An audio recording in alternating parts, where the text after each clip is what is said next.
dilema etika. Langsung saja Bu Sri kasih ya. Iya. Selama ini yang terjadi di sekolahan Bu Kasih, ini dengan dapat mengidentifikasi apakah terjadi dilema etika atau bujukan moral. Monggo Bu Kasih. Iya. Terima kasih Pak Aji. Selama ini yang terjadi di sekolah kita antara dilema etika dan bujukan moral itu kadang ya terjadi, terutama di dilema etika. Kalau mengambil keputusan tentang dilema etika memang perlu ada apa ya istilahnya memenuhi bukti-bukti yang perlu kita sampaikan, keputusan yang kita ambil dari dilema etika tersebut.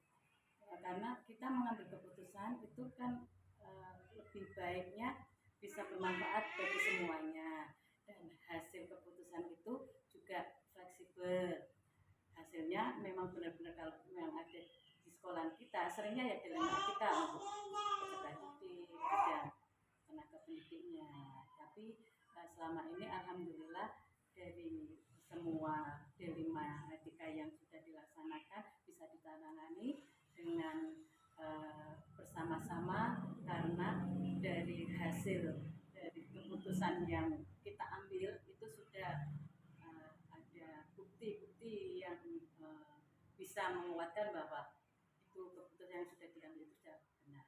Oh iya, berarti barusan keputusan yang diambil harus disepakati bersama-sama Bu Kasih ya.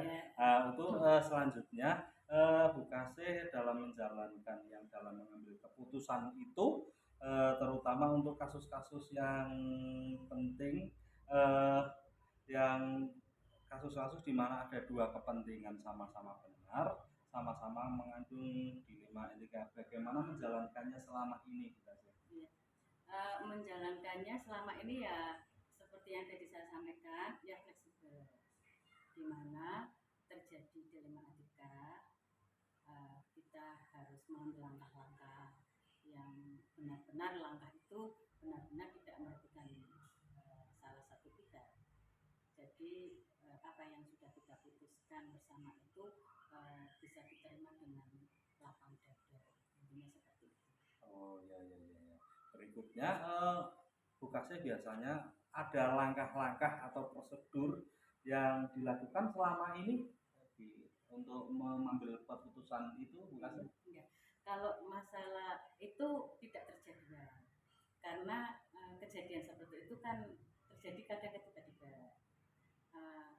Kadang hari ini pas ada kasus seperti ini, besok tidak ada. Jadi kan tidak ada langkah-langkah yang harus saya tempuh. Kalau ada seperti ini saya harus seperti ini. Tapi kalau langkah yang saya tempuh kejadian itu seperti apa, baru langkah itu timbul waktu kejadian itu ada.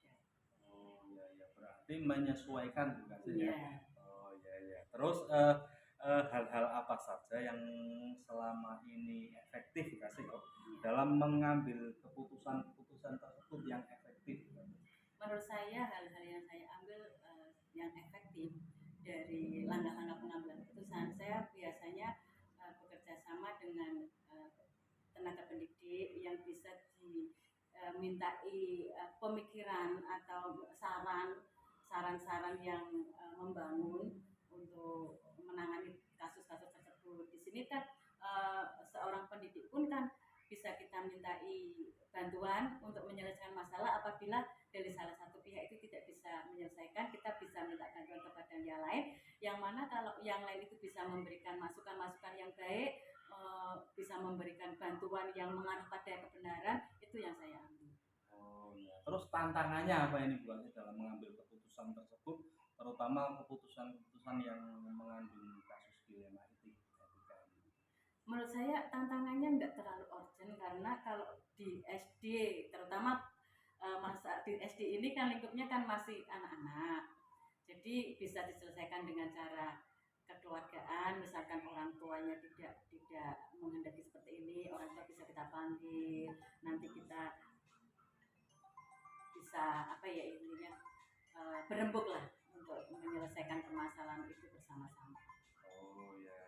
Berarti terus kalau dalam mengambil keputusan itu kita ada waktu-waktu tertentu atau jadwal-jadwal tertentu untuk memutuskan sebuah kasus dilema etika, apa langsung seketika itu pada saat terjadi dilema etika itu kasusnya? Kadang-kadang bisa langsung diselesaikan pada hari itu. Kadang-kadang kalau memerlukan pihak lain, itu kita harus bisa memberi waktu untuk meluruskan hal itu karena ada pihak lain yang harus kita libatkan. Oh, berarti kalau ada konfirmasi dari pihak lain, kita tunggu dulu biar terkumpul fakta-fakta yang kita dapatkan kan ya. Oh ya, terus di sekolahan jenengan adakah seseorang atau faktor-faktor yang ini yang selama ini berjalan itu untuk mempermudah jenengan dalam mengambil keputusan gitu? Selama ini alhamdulillah partner kerja di SD kita, terutama di SD Negeri 02 Pondok ini, kerjasamanya itu sangat bagus. Jadi hambatan-hambatan yang sudah kita laksanakan, kita lalui yang kurang baik sudah kita bisa dimusyawarahkan bersama dan bisa dibicarakan bersama. Jadi lancar alhamdulillah. Oh iya iya. Terus yang terakhir ini Bu Kasih, dari semua hal yang Bu Kasih sampaikan tadi, pembelajaran apa atau pesan-pesan apa ini kami bagi untuk kami yang masih muda ini dalam mengambil keputusan-keputusan di masa yang akan datang? Ya harapan saya untuk pengambilan keputusan jangan terlalu gegabah, karena keputusan itu belum tentu keputusan yang salah. Misalkan apalagi generasi muda itu kadang kan punya egonya kan tinggi sekali. Lah rasa egonya itu jangan dilampiaskan kalau ada ketika ada sesuatu permasalahan. Harus dipikir dulu matang-matang bahwa itu benar-benar terjadi atau tidak, atau benar-benar terlaksana atau tidak, itu terbukti atau tidak. Itu harus punya fakta-fakta yang bisa memutuskannya bahwa keputusan itu benar-benar tidak nanti salah. Jangan punya ego bahwa saya masih muda, ada masalah seperti ini, saya harus langsung menangani seperti ini. Belum tentu penanganan yang secara langsung, belum tentu tersendiri, belum tentu bisa terselesaikan. Itu ya harapan saya, mudah-mudahan kalau ada hal-hal yang perlu kita ada hal-hal kejadian yang membuat kita itu memberikan suatu keputusan, ya harus jangan pokoknya hati-hati, harus dipikir kemana, harus punya fakta-fakta yang benar-benar itu mendukung bahwa fakta itu benar, itu ada kejadian, ada permasalahan atau enggak.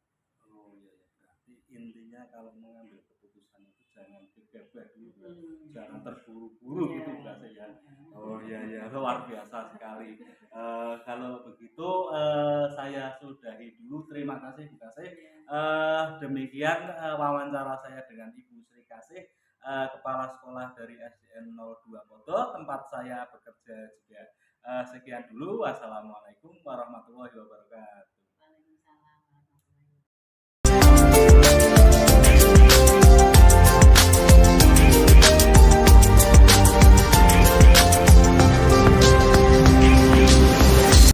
Selamat siang semuanya. Ini saya bersama Bu Rini Panuntun, Kepala Sekolah dari SD Negeri 06 Keduni.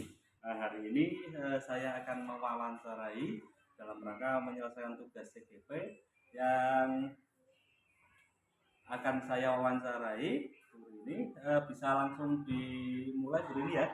Ini mengenai dilema etika dan busukan moral, tapi intinya dalam mengambil keputusan. Selama ini di sekolah panjenengan, jenengan dapat mengidentifikasi kasus-kasus yang terjadi di SD panjenengan itu termasuk dilema etika atau busukan moral guru. Insya Allah kalau ada kasus kita bisa mengidentifikasikan kasus ini termasuk ke dalam dilema etika atau bujukan moral, dan kami bisa memilah atau menyaring-nyaring ini termasuk kasus kemana gitu, sehingga nantinya kita bisa mengambil keputusan untuk menyelesaikan masalah tersebut. Oh iya. Selama ini bagaimana Anda menjalankan pengambilan keputusan di sekolah Anda, terutama yang untuk kepentingan yang sama-sama benar ini juga,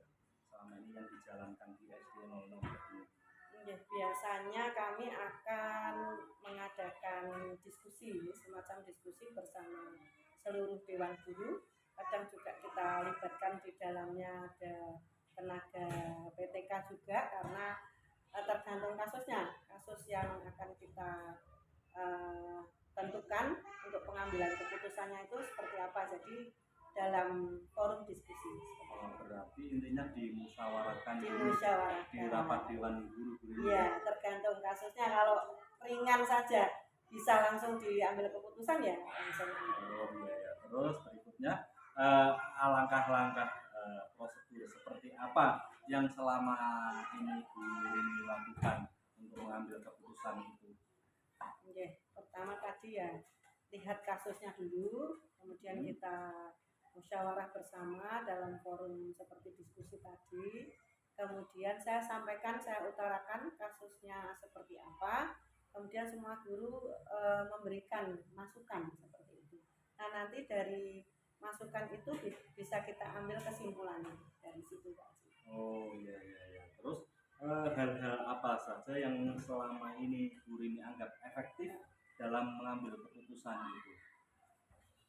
Hal-hal yang saya anggap efektif ya seperti tadi yang kita laksanakan setiap kali ada kasus dengan cara seperti itu. Alhamdulillah semua bisa memberikan umpan balik atau memberikan masukan karena kasusnya bagaimana, kemudian semua guru turut bergerak dalam pengambilan kasus ini. Oh, efektif ketika keputusan itu dilaksanakan bersama-sama, ya, gitu, dimusyawarahkan bersama, kemudian dianggap itu sudah satu keputusan bulat bahwa jalan keluarnya seperti ini, penyelesaiannya seperti ini, dan semua turut dalam pengambilan keputusan tersebut. Terus tantangannya apa ini Bu Rini dalam mengambil keputusan itu di SD Panjenengan yang selama ini Panjenengan rasakan tantangannya? Banyak sekali ya tantangannya ya. Kalau kasus ini agak sudah merambah ke luar, seperti ke mungkin harus dengan keputusan dari wali siswa atau dari komite seperti itu, kita harus mengumpulkan mereka dulu ya. Kemudian kadang ada yang guru senior ini lebih banyak cenderung memberikan masukan-masukan yang kadang membuat kita harus berpikir lebih keras lagi. Kemudian untuk guru-guru yang masih junior, yang baru-baru, kadang tidak mau memberikan masukan. Ini menjadikan tantangan buat saya. Jadi saya harus memutuskan bagaimana sebaiknya untuk bisa semua ini teratasi dengan baik. Berarti apakah Bu Rini punya jadwal atau waktu tertentu dalam merumuskan putusan, apa harus langsung saat itu juga Bu Rini? Tidak harus saat itu, ya tergantung kasus yang kita hadapi. Kalau ringan kita bisa putuskan saat itu juga. Namun kalau masalahnya atau dilema ininya sudah harus berpikir keras, bisa berkesinambungan. Misalkan hari ini kita sampaikan, kemudian masukan-masukan apa, kemudian di diskusi berikutnya kita utarakan lagi bagaimana baiknya. Nanti setelah itu ada jadwal pertemuan ketiga baru kita mengambil keputusannya seperti itu. Ya, tergantung masalahnya. Keadaan ya. Terus di SD Panjenengan dalam mengambil keputusan itu adakah seseorang atau yang lain yang mempermudah Bu Rini dalam mengambil keputusan itu? Tidak seseorang ya, tapi beberapa orang, karena semua kan ikut andil. Jadi kalau saya malah mengambil guru-guru senior itu sebagai sesepuh ya. Jadi dari mereka lah saya banyak belajar atau banyak menyampaikan permasalahan dan banyak mendapatkan masukan. Oh iya, berarti dari sesepuh banyak masukan ya. Terus ini yang terakhir ini Bu Rini, dari yang sampaikan tadi, pembelajaran apa atau tips-tips apa yang bisa Bu Rini berikan untuk kami yang muda-muda ini untuk mengambil sebuah keputusan, Bu Rini? Oh iya, menurut saya pribadi nggih, kalau untuk suatu persoalan atau dilema Pak tadi? Dilema etika ini harus kita ambil keputusan. Utamanya kita harus sabar itu tenang, kemudian kita harus sama-sama membicarakan secara terbuka dengan kru atau tim yang ada di sekolahan. Jadi tidak ada yang ditutup-tutupi, semua secara terbuka dengan keadaan yang tenang tanpa emosi, kemudian berpikir dengan otak yang dingin ya Pak ya. Semua apa yang mereka utarakan atau saran kita tampung semua, kita catat, kemudian nanti kita ambil yang terbaik dari situ dengan cara dikembalikan pada teman-teman juga. Kalau misalkan ada beberapa poin, plan A, plan B, plan C, mana yang harus kita utamakan seperti itu. Berarti intinya dalam mengambil keputusan itu menurut jenengan harus tenang dulu. Iya, jangan gegabah. Oh iya. Terus dibuka masalahnya seterang mungkin. Jangan sampai ada yang ditutup-tutupi. Kasus apapun itu. Ya, sangat bermanfaat sekali buat kami semua. Saya akhiri dulu, Bu Rini. Terima kasih banyak, Bu Rini ya. Sama-sama Pak Haji. Semoga sukses ya Pak Haji. Ya, amin. Sekian dulu wawancara saya dengan Bu Rini, Kepala Sekolah dari SDN 06 Keduli. Saya akhiri. Wassalamualaikum warahmatullahi wabarakatuh. Waalaikumsalam warahmatullahi wabarakatuh.